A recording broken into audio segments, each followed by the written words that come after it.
My name is Nathan Timmel, and I'm a stand-up comedian. In my time as a professional joke slinger, I've been lucky enough to provide laughter to American soldiers stationed far from home. You've probably heard of the ever-popular USO tour, but they're generally interested in celebrities. I flew under the banner of MWR, Morale, Welfare, and Recreation. I didn't perform at big Bob Hope-type shows.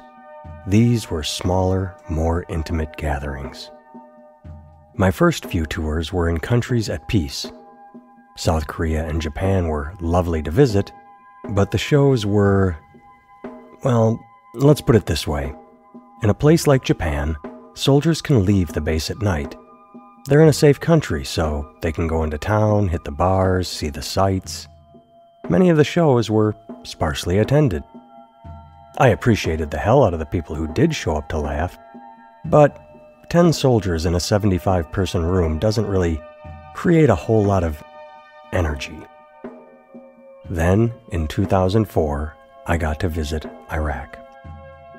The difference in audience size was immediate.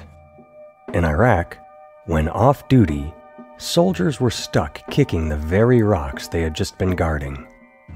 They could go to the base gym, the mess hall, or their barracks, but they were stuck doing the same few things repeatedly.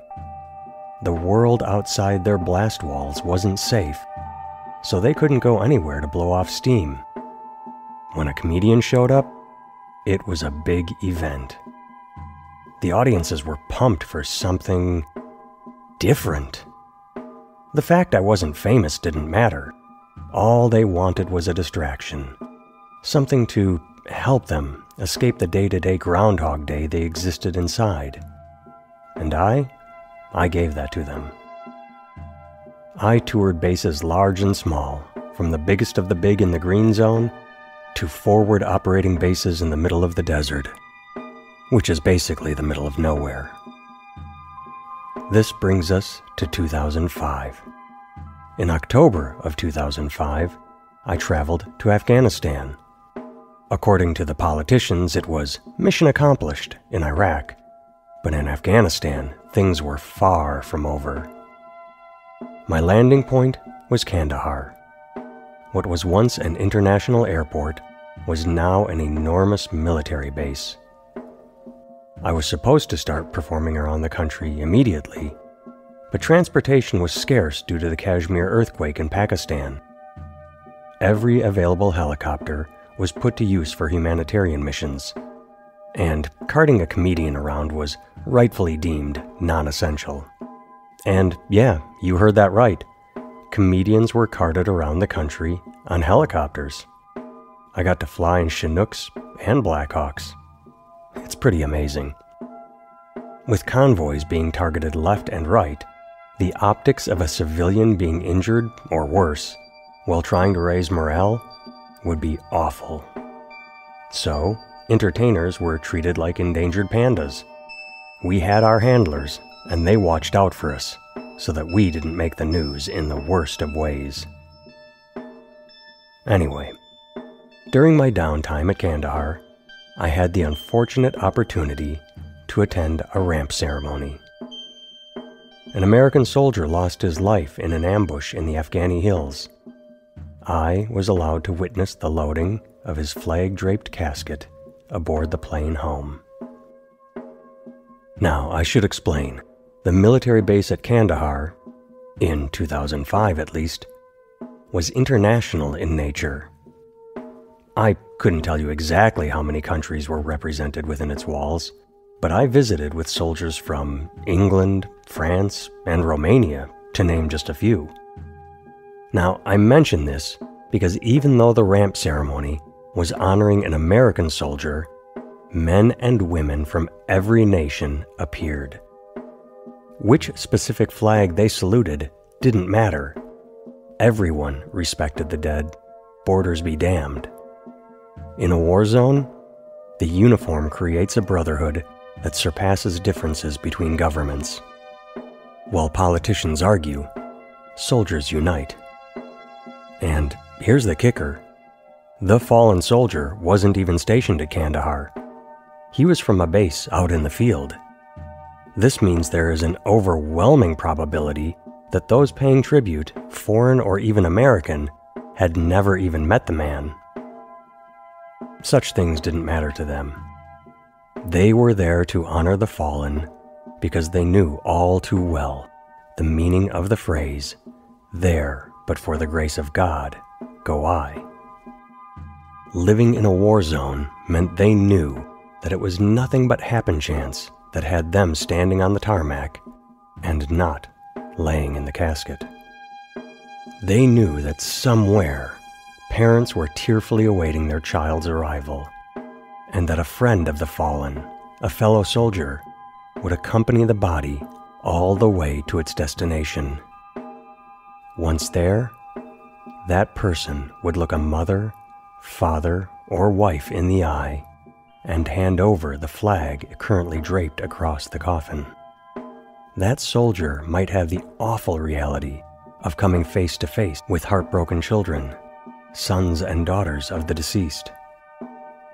Such a moment could crack a heart of stone. I don't know how often civilians are present at a ramp ceremony, but the experience left me emotionally confused. I felt humbled and embarrassed, like I was a tourist attending an event I had no fucking business being at. Afterward, when I shared those thoughts with Major Robert Macareg, the man who had invited me to attend, he said he wished more non-combatants could witness such events. The more you are aware of the cost of war, the less you support the idea of war. Well, added to those conflicting emotions, most of all, I felt sorrow due to the loss of life. That experience is a moment that bubbles up from the recesses of my mind on random occasion and gives me pause. It is a moment that reminds me, life is precious. Several days after the ceremony, logistics allowed a spare helicopter to fly me to perform for soldiers at another base. I didn't realize until landing that it was the outpost of the soldier whose coffin I had viewed through conflicted eyes. The show was scheduled for 10 a.m. Because the military doesn't run like a comedy club. You don't perform in theaters at night on a stage under lights and with a microphone. No. Military shows are catch as catch can. Wherever and whenever time allows, you do your best to make soldiers giggle. It might be between breakfast and lunch in a mess hall, in the afternoon in a courtyard, or at night on a makeshift stage without the benefit of a PA system.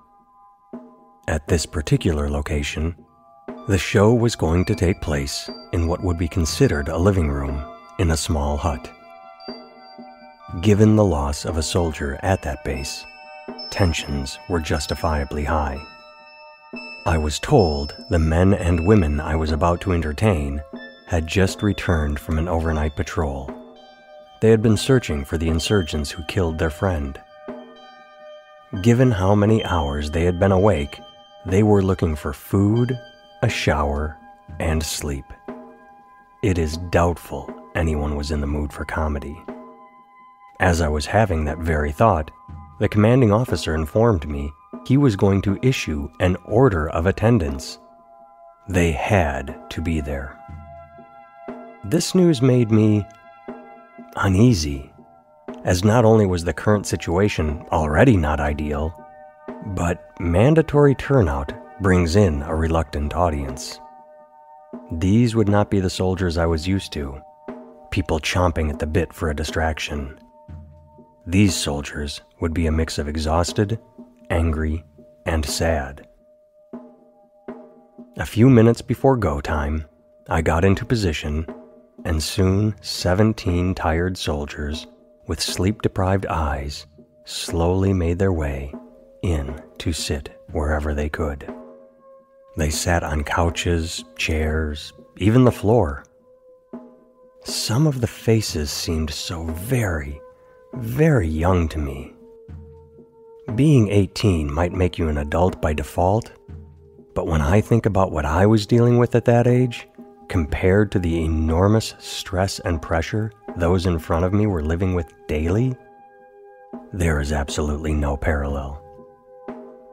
Well, I didn't want to go through with things, but I had a job to do. So I started telling my jokes. Over the course of 20 minutes, I watched as they smiled, then laughed, then eventually applauded as their body posture went from rigid to relaxed. Though exhausted and forced to be there, those soldiers made a damn fine audience. One of the best I've ever had. When I waved goodbye and exited the room to the sound of their applause, the commanding officer grabbed me and pulled me aside. "Good job," he said. "Those kids in there, they're tired, they're angry, they're depressed. They just lost their friend. They needed to know they still had laughter somewhere inside them, and you gave that to them. Good job." Their commander was a veteran, and he knew that sometimes youth has to be told how to deal with stress. He knew that laughter is healing. It's not the answer, it's not the cure, but laughter can act as a stopgap, a speed bump between depression and despair, a reset button that allows you to forget your stresses, if just for a moment, that helps you get through the day. Laughter is pure. It is escapism. It is a cleansing of the system that lets you know you're alive and that there is hope for a better tomorrow. The best compliment I've ever received was from a soldier. We're going back to 2004 in Iraq, Camp Anaconda to be specific. I was performing in one of Saddam Hussein's old movie theaters, which was an insane luxury considering the tents and courtyards I'd been in up to that point. After the show, this woman approached me, a warm smile upon her face. She took my right hand in both of hers and held it tight as she said, "Thank you. While you were on stage, I was laughing so hard I forgot where I was. I was laughing, doubled over, my eyes closed, and when I opened them, I saw my legs and thought, why am I wearing my uniform? Then I looked around, saw everyone in camouflage, and realized, oh, right. I'm not at a comedy club. I'm in Iraq, far from my family." But for a moment, I forgot. Words like that, they stick with you. Regarding the 17 soldiers in Afghanistan, even though they had lost a brother in arms, someone, most likely a close friend, they were still alive.